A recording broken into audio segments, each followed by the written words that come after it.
ನಿಪ್ಪಾಣಿ ತಾಲೂಕಿನ ಶಿರದವಾಡ ನೂತನ ಗ್ರಾಮ ಪಂಚಾಯಿತಿಯ ಅಧ್ಯಕ್ಷ ಮತ್ತು ಉಪಾಧ್ಯಕ್ಷ ಆಯ್ಕೆ ಮಾಡಲಾಯಿತು. ನಿಪ್ಪಾಣಿ ತಾಲೂಕಿನ ಶಿರದವಾಡ ಗ್ರಾಮ ಪಂಚಾಯತ್ ಅಧ್ಯಕ್ಷರಾಗಿ ಬಿಜೆಪಿಯ ದೀಕ್ಷಿತಾ ಕಾಂಬ್ಳೆ ಆಯ್ಕೆಯಾದರೆ ಉಪಾಧ್ಯಕ್ಷರಾಗಿ ರಾಷ್ಟ್ರವಾದಿ ಕಾಂಗ್ರೆಸ್ ಪಕ್ಷದ ಶರದ್ ಪವಾರ್ ಬಣದ ವಿಜಯ್ ರೋಹಿದಾಸ್ ಆಯ್ಕೆಯಾದರು. ಇದೇ ಸಂದರ್ಭದಲ್ಲಿ ನೂತನ ಅಧ್ಯಕ್ಷ ಹಾಗೂ ಉಪಾಧ್ಯಕ್ಷರನ್ನು ಸನ್ಮಾನಿಸಿ ಗೌರವಿಸಲಾಯಿತು.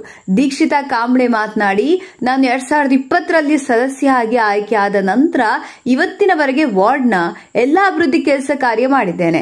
ಈಗ 2024ರ ವೇಳೆಗೆ ಪಕ್ಷದ ಹಾಗೂ ಗ್ರಾಮದ ಹಿರಿಯರ ಆಶೀರ್ವಾದದಿಂದ ಆಯ್ಕೆಯಾಗಿದ್ದು, ಎಲ್ಲರ ಇಚ್ಛೆಯಂತೆ ಹಿಂದಿನ ಕಾಲದಲ್ಲಿ ಅಭಿವೃದ್ಧಿ ಕೆಲಸ ಉಳಿದಲ್ಲಿ ಅವುಗಳನ್ನು ಪೂರ್ಣಗೊಳಿಸುವ ನಿಟ್ಟಿನಲ್ಲಿ ಅನೇಕ ಬಗೆಯ ಗ್ರಾಮಕ್ಕೆ ಅಭಿವೃದ್ಧಿ ಕೆಲಸ ಕಾರ್ಯ ನಿರ್ವಹಿಸಲು ಸಿದ್ಧ ಎಂದು ಹೇಳಿದರು. ಹಾಗೂ ರೋಹಿದಾಸ್ ಆಯ್ಕೆಗೆ ಕೃತಜ್ಞತೆ ಸಲ್ಲಿಸಿ ಮುಂದೆಯೂ ಗ್ರಾಮದ ಹೆಚ್ಚಿನ ಅಭಿವೃದ್ಧಿಗೆ ಒತ್ತು ಕೊಟ್ಟು ಶ್ರಮಿಸುವುದಾಗಿ ತಿಳಿಸಿದರು. ಗ್ರಾಮ ಪಂಚಾಯಿತಿ ಮಾಜಿ ಅಧ್ಯಕ್ಷೆ ಜಯಶ್ರೀ ಪಾಟೀಲ್, ಗ್ರಾಮ ಪಂಚಾಯಿತಿ ಸದಸ್ಯೆ ಯಾಸ್ಮಿನ್ ಚಾವುಸ್, ಮಾಜಿ ಗ್ರಾಮ ಪಂಚಾಯತ್ ಸದಸ್ಯರಾದ ಕುಮಾರ್ ಪಾಟೀಲ್, ಸುರೇಶ್ ಕೋತ್, ಅಣ್ಣಾ ಪಾಟೀಲ್, ಸಂಜಯ ಪಾಟೀಲ್, ಸಿದ್ದು ಲಾಡಗೆ, ನಜೀರ್ ಚಾವುಸ್, ರಾಮಗೌಡ ಪಾಟೀಲ್, ಚಿಂತಾಮಣಿ ಪಾಟೀಲ್, ಎಸ್ಪಿ ಪಾಟೀಲ್, ಗೋಟು ಪಾಟೀಲ್, ಗಜ್ಜು ಮಗದೂಮ, ಅಪ್ಪ ಸಾಹೇಬ್ ಪಾಟೀಲ್, ಗುಂಡೂರಾವ್ ಪಾಟೀಲ್, ಪದ್ಮರಾಜ್ ಪಾಟೀಲ್ ಸೇರಿದಂತೆ ಮಾಜಿ ಗ್ರಾಮ ಪಂಚಾಯಿತಿ ಸದಸ್ಯರು, ಗ್ರಾಮಸ್ಥರು, ಪಕ್ಷದ ಕಾರ್ಯಕರ್ತರು ಉಪಸ್ಥಿತರಿದ್ದರು. ग्रामस्थांमुळे आज सहकार्यामुळे त्यांच्या आम्हाला जी संधी दिलेली आहे त्यांची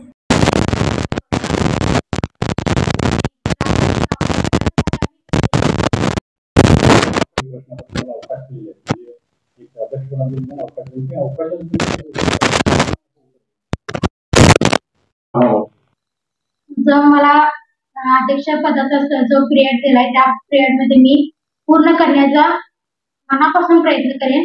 प्रामाणिकपणे सर्व कामे पूर्ण करेन. दीक्षिता अमर कांबळे. मी विजय रमेश रोहिदास.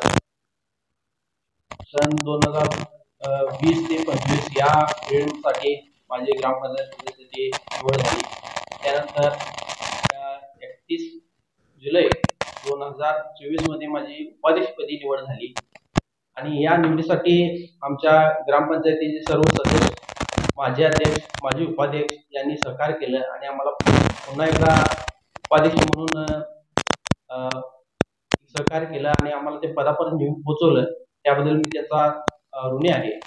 आणि माझ्या वार्डातील किंवा गावच्या विकासासाठी जे कामं पेंडिंग आहेत ते कामं या आमच्या कारकिर्दीमध्ये पूर्ण करून त्या दाखविण्यासाठी आम्ही कटिबद्ध आहोत आणि या पद्धतीने आम्ही आमचा कार्यकाळ पूर्ण करू.